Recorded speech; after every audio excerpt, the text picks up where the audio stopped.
আপনার ভূমিকাটা আপনার দলের আমি ইতিমধ্যে আমাদের প্রত্যেকটি কেন্দ্র এবং প্রতিষ্ঠানের বিষয়গুলো নিয়ে আমাদের আইনশৃঙ্খলা বাহিনীর সাথে আমি কথা বলেছি।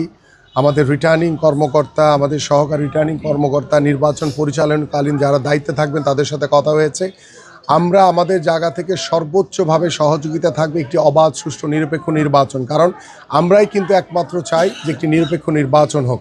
কিন্তু দুই একটি রাজনৈতিক দল আছে, তারা এখনও বিভিন্ন ষড়যন্ত্র করে যাচ্ছে।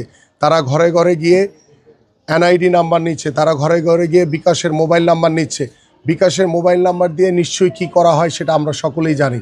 এনআইডি নাম্বার নিয়ে তারা ভোট জালিয়াতি করার চেষ্টা করছে। এবং গতকালকে আমাদের নেতাকর্মীদের কাছে ওই জামাতের ৩-৪ জন মহিলা নেত্রী ধরা খেয়েছে। সোজা কথা যে আমাদের নেতাকর্মীদেরকে দেখে তখন তারা পালিয়ে গেছে, তারা ঘরে ঘরে গিয়ে ৫০০ টাকা করে দিয়েছে এবং স্পষ্ট প্রমাণসহ আমাদের কাছে রয়েছে।